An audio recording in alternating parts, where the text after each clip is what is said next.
of Health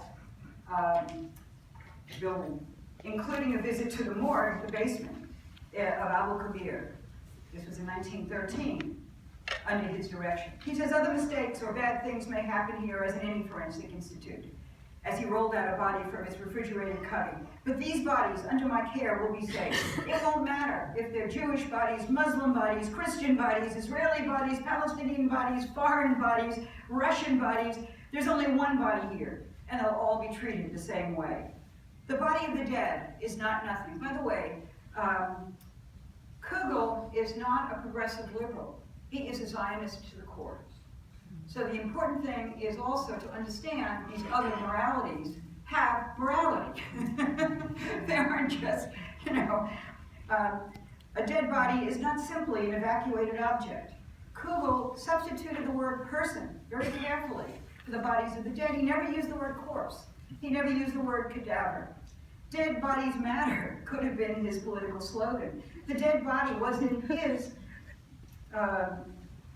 medical as well as his own Jewish view a precious someone to his parents, his siblings, partners, to other loved ones. The body has a history. It had a life. The dead bodies have grieving relatives. There are no hierarchy of dead bodies. He said dead persons, excuse me. He said that the choice to practice forensic pathology meant that the pathologist and the dead were joined at the hip, they were joined at the heart, at the lung, and joined at the skin. What happened during those decades of corruption of the morgue was a violation of the body and the body politic. It was an evil, a term most secular Israelis reserved for the Shoah and for terrorist bombings, the suicide attacks. Translated into secular language, the dismemberment, disarticulation, distribution, stockpiling of skin, bones, organs, genitals. They did circumcisions and saved the skin from the circumcisions. There was another stockpiling. This was, he said, a crime against humanity. The extreme violations and medical abuses of the bodies of the incarcerated, the disabled, the despised, the enemy derived from the banal motivations of abuses of power, of corruption, greed, indifference, all the way through to the political and militarized interpretation of ancient religious beliefs, as in the ISIS case. Despite our attempt to maintain a neutral position, one may be an anthropologist to the bone and still reserve the right to protest. Unfair! The allegations against ISIS may be false, based on rumors, on the worst fears of what can possibly happen to enemy combatants. They may have been invented by the ISIS propaganda machine.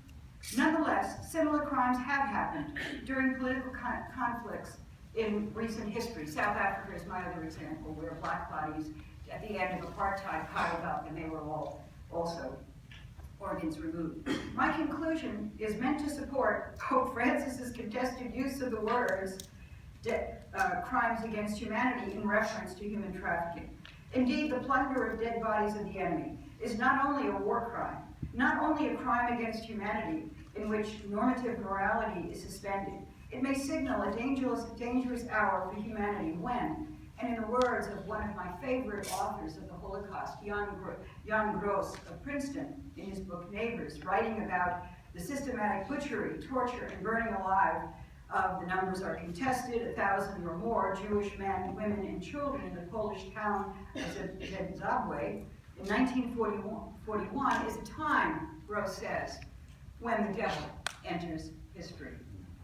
And he refused to go any further when I asked him, you can't end the story by saying the devil entered history. He got so angry during this discussion at Princeton, he took his book Neighbors and he threw it across the table, knocked over my coffee pot, I splattered on it, but we became very